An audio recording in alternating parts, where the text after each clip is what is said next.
Installing WordPress onto your computer. We're going to go ahead and access the wordpress.org site to download the application. From there, we're going to click download, then download again.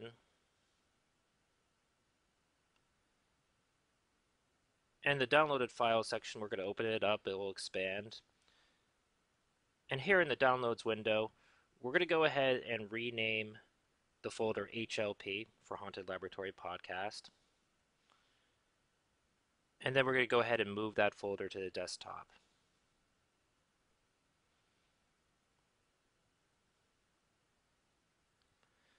Of particular significance will be the wp-congif sample file. We will edit this shortly. So we're going to open up XAMPP.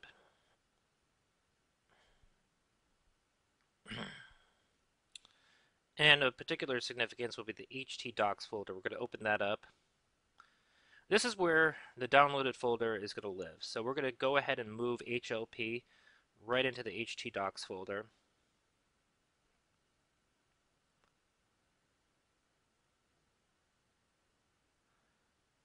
And here we're going to open up wp-congif sample using a word processor. Remember, this is a text document, so any word processor will do.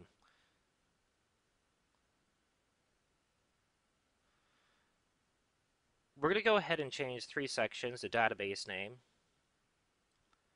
the username, and then finally the password.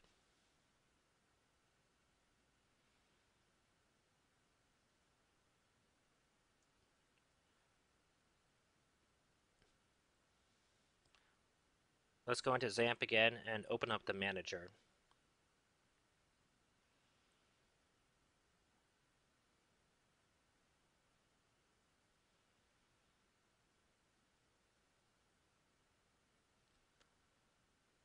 Click on Manage Servers. In order for the installation to be successful, we're going to have to make sure that MySQL database and Apache web server is in running status. And you can click the Start button to the right to start the process, but they have to be running not only for the installation to be successful, but also for you to log into your website to build the website at any given point. Now we're going to hit the Go to Application folder. And then we're going to go to wp-myadmin. This is the area where you can create databases, create usernames.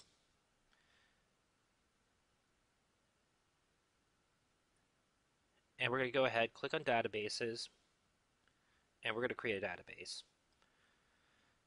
Keep in mind that there can't be any spaces between words, so use hyphens or underscores between words.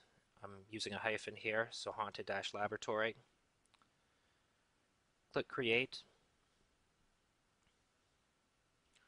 It will appear here on the left. If you clicked on it, you can delete it. We obviously won't do that here, but we have successfully created a database. So back to the wp-congif sample file. So we're going to go ahead and change the database name to the name that we just created, haunted-laboratory. And keep in mind the quotation marks. The installation will fail if the wrong quotation marks are used.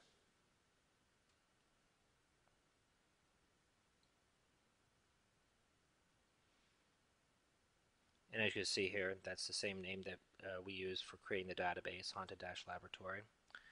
For the username, we can actually create a username in wp-myadmin, but we're going to use a generic root username. And again, keep in mind the quotation marks. And then for password, we're going to just simply delete this section. We will create a password shortly, but we'll delete that section for right now. And then finally, we're going to have to rename this file wp-config, so we're going to delete the word sample. This is extremely important. Remember, this is a template, so in order to be an active file, we have to delete sample. Most word processors can do a simple save as with this particular word processor, I have to actually rename it.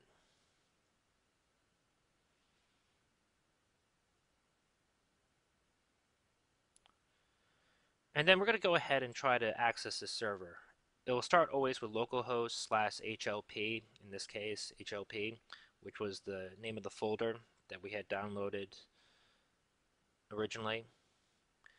The thing about WordPress is that it opens up in a browser. It's not like any typical application where it's a standalone application.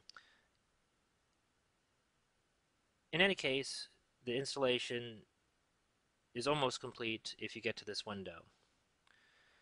You can go ahead and name it.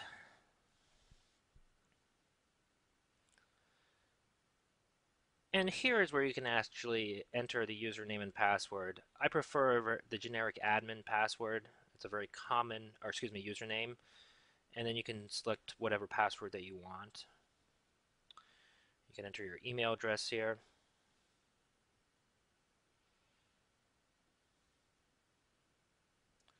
Click install.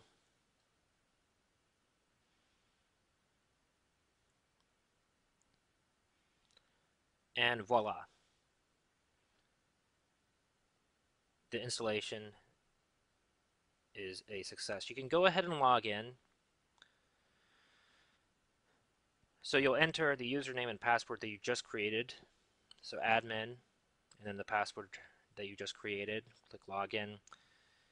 And if you get to this page, the dashboard, you're ready to build your new WordPress site. Congratulations.